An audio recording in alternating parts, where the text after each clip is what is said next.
Hello plus one commerce. So today we are going to start a next chapter which is index number. ठीक है, first of all it's a definition. So an index number is a statistical measure designed to show changes in a variables or group of related variables with the respect to time, geographical locations or other characteristics. देख ठीक है कि जो index number ਹੁੰਦੇ ਨੇ ਇਹ ਇਹਨਾਂ ਦੇ ਨਾਲ ਇੱਕ ਬੇਸ ਈਅਰ ਨੂੰ ਮੰਨਿਆ ਜਾਂਦਾ ਹੈ। ਠੀਕ ਹੈ, ਉਹਦੇ ਨਾਲ ਅਸੀਂ ਜੋ ਵੇਰੀਏਬਲਸ ਹੁੰਦੇ ਨੇ ਉਹਨਾਂ ਨੂੰ ਆਪਸ ਦੇ ਵਿੱਚ ਕੰਪੇਅਰ ਕੀਤਾ ਜਾਂਦਾ ਹੈ ਕਿ ਲਾਸਟ ਈਅਰ ਦੇ ਡਾਟਾ ਦੇ ਅਕੋਰਡਿੰਗ ਨੈਕਸਟ ਈਅਰ ਦੇ ਵਿੱਚ ਕਿੰਨਾ ਡਿਫਰੈਂਸ ਆਇਆ। ਠੀਕ ਹੈ, so through the index number we can compare the variables of current year with the base year and through time and locations we can easily compare the variables. ठीक है, for example के अगर example है suppose करो कि अपने को 90 के डाटे ने। ठीक है, उस तो बाद 2000 का डाटा है, 2010 का डाटा है, 2020 का डाटा है। ठीक है, 4 ईयर्स से सानू डाटा मैंशन किए गए ने। दैन जो 1990 ਦੇ ਵਿੱਚ ਅਗਰ ਸਾਨੂੰ ਸੇਲ ਸ਼ੋ ਕੀਤੀ ਗਈ ਹੈ 2 ਲੱਖ। ਠੀਕ ਹੈ, ਦੈਨ ਨੈਕਸਟ ਈਅਰ ਦੇ ਵਿੱਚ ਅਗਰ ਸੇਲ 2.5 ਲੱਖ ਹੁੰਦੀ ਹੈ। ਠੀਕ ਹੈ, ਔਰ ਨੈਕਸਟ ਹੁੰਦੀ ਹੈ 3 ਲੱਖ, ਦੈਨ ਹੁੰਦੀ ਹੈ 3.5 ਲੱਖ। ਠੀਕ ਹੈ, ਦੈਨ ਇਹ ਤੋਂ ਸ਼ੋ ਹੋ ਰਿਹਾ ਹੈ ਕਿ ਅਕੋਰਡਿੰਗ ਟੂ ਈਅਰ ਜੋ ਸੇਲ ਹੈ ਉਹ ਇਨਕਰੀਜ਼ ਹੋ ਰਹੀ ਹੈ। ਠੀਕ ਹੈ, ਅਗਰ ਬੇਸ ਈਅਰ 1992 ਨੂੰ ਬੇਸ ਈਅਰ ਮੰਨਿਆ ਜਾਂਦਾ ਹੈ ਤਾਂ ਅਕੋਰਡਿੰਗ ਟੂ 2000, 2010 ਐਂਡ 2020 ਦੇ ਅਕੋਰਡਿੰਗ ਇਹ ਸ਼ੋ ਹੋ ਰਿਹਾ ਹੈ ਕਿ ਜੋ ਡਾਟਾ ਹੈ ਇਹ ਸੇਲ ਦੇ ਵਿੱਚ ਇੰਕਰੀਮੈਂਟ ਨੂੰ ਸ਼ੋ ਕਰ ਰਿਹਾ ਹੈ। ਠੀਕ ਹੈ, ਨੈਕਸਟ ਇਜ਼ ਐਡਵਾਂਟੇजेस ਔਰ uses of index number. So first is measurement of changes. So measurement of change in the price level ਔਰ ਦਾ ਵੈਲਿਊ ਆਫ ਦਾ ਮਨੀ। ਸੋ ਕੀ ਹੋਏਗਾ ਕਿ ਅਗਰ ਪ੍ਰਾਈਸ ਲੈਵਲ ਚੇਂਜ ਹੋ ਰਿਹਾ ਹੈ, ਠੀਕ ਹੈ, ਇਕੋਨਮੀ ਦੇ ਵਿੱਚ ਅਗਰ ਪ੍ਰਾਈਸ ਲੈਵਲ ਚੇਂਜ ਹੋ ਰਿਹਾ ਹੈ ਤਾਂ ਉਹਦੇ ਨਾਲ ਮਨੀ ਦੇ ਉੱਪਰ ਕੀ ਇਫੈਕਟ ਪੈ ਰਿਹਾ, ਮਨੀ ਦੀ ਜੋ ਵੈਲਿਊ ਹੈ ਉਹਦੇ ਵਿੱਚ ਕਿੰਨਾ ਚੇਂਜਸ ਆ ਰਿਹਾ। ਠੀਕ ਹੈ, ਸੋ ਇੰਡੈਕਸ ਨੰਬਰ ਦੇ ਨਾਲ ਈਜ਼ੀਲੀ ਉਹਨਾਂ ਨੂੰ ਅਸੀਂ ਮੇਅਰਮੈਂਟ ਕਰ ਸਕਦੇ ਹਾਂ। ਠੀਕ ਹੈ, ਸੋ ਇਹਦੇ ਵਿੱਚ ਇਨਫਲੇਸ਼ਨ ਔਰ ਜੋ ਡਿਫਲੇਸ਼ਨਸ ਦੇ ਜੋ ਗੈਪ ਹੁੰਦੇ ਨੇ ਉਹਨਾਂ ਨੂੰ ਈਜ਼ੀਲੀ ਅਸੀਂ ਥਰੂ ਦਾ ਇੰਡੈਕਸ ਨੰਬਰ ਮੇਅਰ ਕੀਤਾ ਜਾਂਦਾ ਹੈ। ਠੀਕ ਹੈ, second point is knowledge of the changes in the standard of living. ਠੀਕ ਹੈ, ਇੰਡੈਕਸ ਨੰਬਰ ਦੇ ਥਰੂ ਅਸੀਂ ਸ਼ੋ ਕਰ ਸਕਦੇ ਹਾਂ, ਅਸੀਂ ਪਤਾ ਕਰ ਸਕਦੇ ਹਾਂ ਕਿ ਜੋ ਪੀਪਲ ਨੇ ਉਹਨਾਂ ਦਾ ਲਿਵਿੰਗ ਸਟੈਂਡਰਡਸ ਕੀ ਹੈ। ਠੀਕ ਹੈ, ਅਗਰ ਉਹਨਾਂ ਦੀ ਇਨਕਮ ਇਨਕਰੀਜ਼ ਹੁੰਦੀ ਹੈ ਤਾਂ ਉਹਨਾਂ ਦਾ ਸਟੈਂਡਰਡ ਆਫ ਲਿਵਿੰਗ ਵੀ ਇਨਕਰੀਜ਼ ਹੋਏਗਾ, ਅਗਰ ਇਨਕਮ ਡਾਊਨ ਹੈ ਤਾਂ ਉਹਨਾਂ ਦਾ ਸਟੈਂਡਰਡ ਆਫ ਲਿਵਿੰਗ ਵੀ ਡਾਊਨ ਹੋਏਗਾ। ਥਰਡ ਹੈ adjustment in salaries and allowances. ਠੀਕ ਹੈ, ਅਗਰ ਸੈਲਰੀਜ਼ ਅਲਾਊਂਸਸ ਦੇ ਵਿੱਚ ਇੰਕਰੀਮੈਂਟ ਹੁੰਦਾ ਹੈ ਤਾਂ ਓਬਵੀਅਸ ਕੀ ਹੋਏਗਾ ਕਿ ਉਹਨਾਂ ਦੀ ਜੋ ਸਟੈਂਡਰਡ ਆਫ ਲਿਵਿੰਗ ਹੈ ਉਹਨਾਂ ਦਾ ਹਾਈ ਹੁੰਦਾ ਪੀਪਲ ਦਾ। ਠੀਕ ਹੈ, useful to business community. So business community ਦੇ ਲਈ ਵੀ ਇੱਕ ਇੰਪੋਰਟੈਂਟ ਰੋਲ ਪਲੇ ਕਰਦਾ ਇੰਡੈਕਸ ਨੰਬਰ, ਕਿਉਂਕਿ ਇਹਦੇ ਨਾਲ ਕੀ ਹੁੰਦਾ ਜੋ ਬਿਜ਼ਨਸ ਹੁੰਦੇ ਨੇ ਉਹ ਆਪਣੇ ਜੋ ਪਲੈਨਿੰਗਸ ਹੁੰਦੀਆਂ ਨੇ, ਆਪਣੇ ਜੋ ਡਿਸੀਜ਼ਨਸ ਹੁੰਦੇ ਨੇ ਪ੍ਰਾਈਸਿਸ ਦੇ ਅਕੋਰਡਿੰਗ ਉਹਨਾਂ ਨੂੰ ਲੈ ਸਕਦੇ ਨੇ ਕਿ ਕਿੰਨੀ ਪ੍ਰੋਡਕਸ਼ਨ ਕੀਤੀ ਜਾਏ, ਬਿਜ਼ਨਸ ਦਾ ਕਿੰਨਾ ਉਹਨਾਂ ਨੂੰ ਵਾਈਡ ਕੀਤਾ ਜਾਏ। ਠੀਕ ਹੈ, ਇਕੋਨਮੀ ਦੇ ਵਿੱਚ ਕੀ ਸਿਚੁਏਸ਼ਨ ਚੱਲ ਰਹੀ ਹੈ ਪ੍ਰਾਈਸਿਸ ਦੀ, ਮਨੀ ਦੀ, ਉਹਦੇ ਅਕੋਰਡਿੰਗ ਉਹ ਆਪਣੇ ਡਿਸੀਜ਼ਨ ਲੈਂਦੇ ਨੇ। ਨੈਕਸਟ ਹੈ ਇਨਫੋਰਮੇਸ਼ਨ ਰਿਗਾਰਡਿੰਗ ਪ੍ਰੋਡਕਸ਼ਨ। ਠੀਕ ਹੈ, ਸੇਮ ਹੈ ਕਿ ਅਗਰ ਪ੍ਰੋਡਕਸ਼ਨ ਵੀ ਡਿਪੈਂਡ ਕਰੇਗੀ ਪ੍ਰਾਈਸਿਸ ਦੇ ਉੱਪਰ, ਸੇਲ ਦੇ ਉੱਪਰ। ਠੀਕ ਹੈ, ਸੇਲ ਇਨਕਰੀਜ਼ ਹੋਏਗੀ ਤਾਂ ਪ੍ਰੋਡਕਸ਼ਨ ਇਨਕਰੀਜ਼ ਹੋਏਗੀ, ਅਗਰ ਸੇਲ ਡਿਕਰੀਜ਼ ਹੈ ਦੈਨ ਪ੍ਰੋਡਕਸ਼ਨ ਵੀ ਉਹਨਾਂ ਨੂੰ ਡਿਕਰੀਜ਼ ਕਰਨੀ ਪਏਗੀ। ਠੀਕ ਹੈ, ਨੈਕਸਟ ਹੈ ਇਨਫੋਰਮੇਸ਼ਨ ਰਿਗਾਰਡਿੰਗ ਫੋਰਨ ਟ੍ਰੇਡ। ਸੋ ਫੋਰਨ ਟ੍ਰੇਡ ਦੇ ਵਿੱਚ ਵੀ ਹੈਲਪਫੁਲ ਕਰਦੇ ਨੇ ਡਾਟੇ ਕਿ ਸਾਨੂੰ ਐਕਸਪੋਰਟ ਔਰ ਇੰਪੋਰਟ ਦੇ ਵਿੱਚ ਈਜ਼ੀਲੀ ਸਾਨੂੰ ਜੋ ਡਾਟਾ ਹੈ ਉਹ ਮਿਲ ਜਾਂਦਾ ਹੈ ਕਿ ਲਾਸਟ ਈਅਰ ਕਿੰਨਾ ਇੰਪੋਰਟ ਐਕਸਪੋਰਟ ਹੋ ਰਿਹਾ ਸੀ, ਕਰੰਟ ਈਅਰ ਦੇ ਵਿੱਚ ਕਿੰਨਾ ਇੰਪੋਰਟ ਐਕਸਪੋਰਟ ਹੋ ਰਿਹਾ, ਗਰੋਥ ਹੋ ਰਹੀ ਹੈ ਜਾਂ ਨਹੀਂ ਹੋ ਰਹੀ। ਠੀਕ ਹੈ, useful to politicians. So politicians ਕੀ ਕਰਦੇ ਨੇ, ਉਹਨਾਂ ਨੂੰ ਇੱਕ ਰੀਅਲ ਡਾਟਾ ਚਾਹੀਦਾ ਹੁੰਦਾ ਇਕੋਨਮੀ ਦੇ ਵਿੱਚ ਜੋ ਸ਼ੋ ਹੋ ਰਿਹਾ। ਠੀਕ ਹੈ, ਕਿੰਨੀ ਇਕੋਨਮੀ ਦੀ ਗਰੋਥ ਹੋ ਰਹੀ ਹੈ, ਕਿੰਨੀ ਇਕੋਨਮੀ ਦੀ ਗਰੋਥ ਨਹੀਂ ਹੋ ਰਹੀ। ਸੋ ਇੰਡੈਕਸ ਨੰਬਰ ਦੇ ਥਰੂ ਉਹ ਡਾਟਾ ਨੂੰ ਆਸਾਨੀ ਦੇ ਨਾਲ ਈਜ਼ੀਲੀ ਕੀ ਨੇ ਉਹ ਕੰਪੇਅਰ ਕਰ ਲੈਂਦੇ ਨੇ। ਕੰਪੇਅਰ ਕਰਕੇ ਉਹਨਾਂ ਨੂੰ ਜੋ ਐਕਚੁਅਲ ਦੇ ਵਿੱਚ ਜੋ ਡਾਟਾ ਹੁੰਦਾ ਉਹਨਾਂ ਨੂੰ ਈਜ਼ੀਲੀ ਅਵੇਲੇਬਲ ਹੁੰਦਾ। ਠੀਕ ਹੈ, ਕਿ ਇਕੋਨਮੀ ਦੀ ਜੋ ਸਿਚੁਏਸ਼ਨ ਹੈ ਉਹ ਕਿੱਥੇ ਸਟੈਂਡ ਕਰ ਰਹੀ ਹੈ। Useful to government. ਸੋ ਇਹ ਗੌਰਮੈਂਟ ਨੂੰ ਕਰੈਕਟ ਡਿਸੀਜ਼ਨਸ, ਸਟੈਪਸ, ਠੀਕ ਹੈ, ਕੰਟਰੀ ਦੀ ਡਿਵੈਲਪਮੈਂਟ ਦੇ ਲਈ ਜੋ ਉਹਨਾਂ ਨੇ ਸਟੈਪਸ ਲੈਣੇ ਹੁੰਦੇ ਨੇ ਉਹਨਾਂ ਦੇ ਵਿੱਚ ਹੈਲਪਫੁਲ ਕਰਦੇ ਨੇ ਕਿ ਇਹਨਾਂ ਦੇ ਨਾਲ ਉਹ ਜੋ ਪੋਲਿਸੀਜ਼ ਬਣਾਉਂਦੇ ਨੇ ਜਿਹਦੇ ਨਾਲ ਇਨਵੈਸਟਮੈਂਟ ਇਨਕਰੀਜ਼ ਹੁੰਦੀ ਹੈ, ਆਊਟਪੁੱਟ ਹੁੰਦੀ ਹੈ, income, employment, trade, price level, consumptions, ਇਹਨਾਂ ਸਾਰਿਆਂ ਨੂੰ ਉਹ ਦੇਖ ਕੇ ਪੋਲਿਸੀਜ਼ ਨੂੰ ਬਣਾਉਂਦੇ ਨੇ ਔਰ ਇੰਪਲੀਮੈਂਟ ਕਰਦੇ ਨੇ ਇਕੋਨਮੀ ਦੇ ਵਿੱਚ। ਠੀਕ ਹੈ, ਸੋ ਨੈਕਸਟ ਹੈ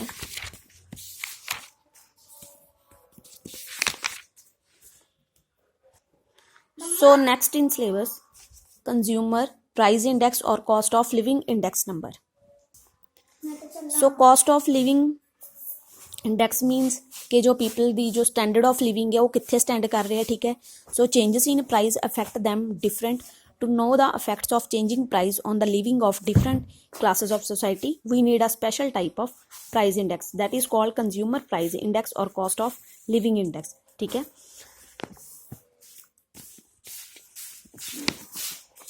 नेक्स्ट है changes in the price level affect the cost of living of the concerned class of consumers according to consumer price index are also called cost of living index, ठीक है.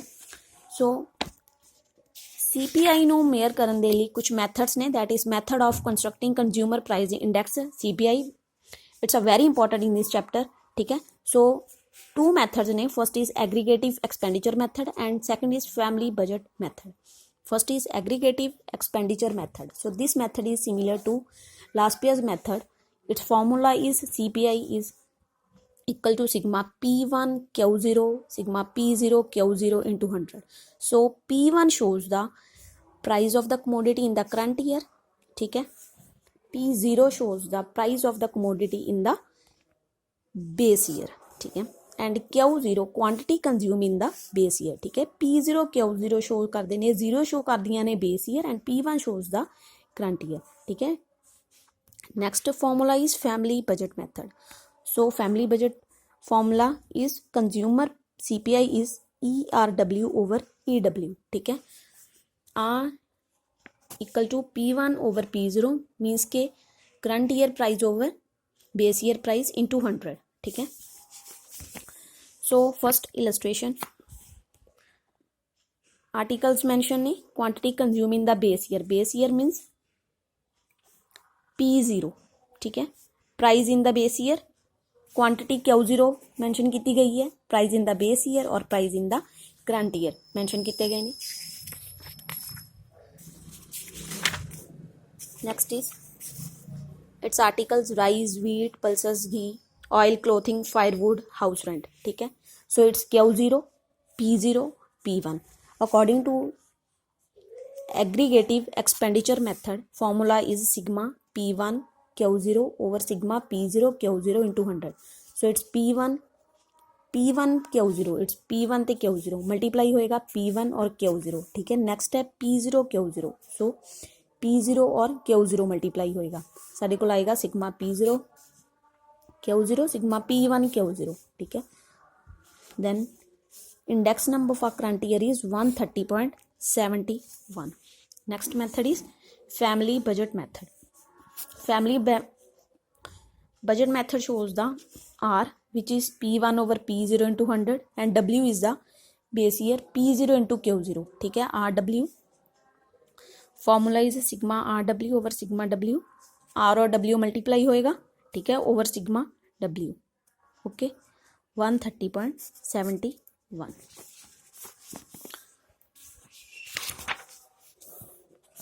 So in syllabus next is wholesale price index. So it shows the changes in the prices of the commodity traded in the wholesale market, ठीक है. अगर wholesale market से विच changes आंदे ने base year ਦੇ according ਤਾਂ ਉਹਨਾਂ ਨੂੰ wholesale price index ਦੇ ਵਿੱਚ ਮੈਂਸ਼ਨ ਕੀਤਾ ਜਾਂਦਾ ਹੈ, ठीक है. Uses of wholesale price indexes, first is forecasting demand and supply, ठीक है. डिमांड और सप्लाई ਨੂੰ अगर फोरकास्ट करना है उन्होंने ध्यान भी रखना है कि करंट ईयर ਦੇ ਵਿੱਚ ਕਿੰਨੀ डिमांड और सप्लाई होएगी, ਤਾਂ ਜੋ ਲਾਸਟ ਈਅਰ ਦੇ ਜੋ ਸਾਡੇ ਕੋਲ ਡਾਟਾ ਹੋਣਗੇ ਹੋਲਸੇਲ ਮਾਰਕੀਟ ਦੇ ਵਿੱਚ ਉਹਨਾਂ ਡਾਟਾ ਨੂੰ ਐਜ਼ਿਊਮ ਦੇਖਿਆ ਜਾਏਗਾ ਕਿ ਕਰੰਟ ਈਅਰ ਦੇ ਵਿੱਚ डिमांड सप्लाई ਕਿੰਨੀ ਹੋ ਸਕਦੀ ਹੈ, ठीक है. ਸੈਕੰਡ ਹੈ estimations of monetary value and the real value, ठीक है. ਮੋਨਟਰੀ ਵੈਲਿਊ और ਰੀਅਲ ਵੈਲਿਊ ਨੂੰ so real value of aggregate like the national income and the expenditure ਉਹ ਦੇਖੇ ਜਾਂਦੇ ਨੇ, ਔਰ ਮੋਨਟਰੀ ਵੈਲਿਊ ਦੇ ਵਿੱਚ ਐਸਟੀਮੇਟ ਕੀਤਾ ਜਾਂਦਾ ਹੈ ਕਰੰਟ ਈਅਰ ਪ੍ਰਾਈਸਿਸ, ਠੀਕ ਹੈ. So real value is the value estimated at base year prices or constant prices, and the monetary aggregating can be converted into real aggregated by applying the following formula, that is monetary aggregate of the current year into price index of base year over price index of current year, ठीक है. Third is indicator of the rate of inflation. So अगर inflation हो रही है, prices high हो रहे हैं, तो उन्होंने देखा जाता है कि होलसेल प्राइस इंडेक्स के चेंजेस ਆ ਰਹੇ ਨੇ। ਠੀਕ ਹੈ, so next in syllabus is inflation and the index number. So same point ਹੈ ਕਿ ਅਗਰ ਪ੍ਰਾਈਸਿਸ ਹਾਈ ਹੋ ਰਹੇ ਨੇ ਤਾਂ ਉਹਨਾਂ ਨੂੰ ਦੇਖਿਆ ਜਾਂਦਾ ਹੈ ਕਿਸ ਲੈਵਲ 'ਤੇ ਉਹ ਹਾਈ ਹੋ ਰਹੇ ਨੇ, ਕਿਸ ਰੀਜ਼ਨਸ ਦੇ ਨਾਲ ਹਾਈ ਹੋ ਰਹੇ ਨੇ। ਠੀਕ ਹੈ, ਬੇਸ ਈਅਰ ਦੇ ਅਕੋਰਡਿੰਗ ਉਹਨਾਂ ਨੂੰ ਕੰਪੇਅਰ ਕੀਤਾ ਜਾਂਦਾ ਹੈ ਕਰੰਟ ਈਅਰ ਦੇ ਨਾਲ। ਫॉर एग्जाम्पल है कि अगर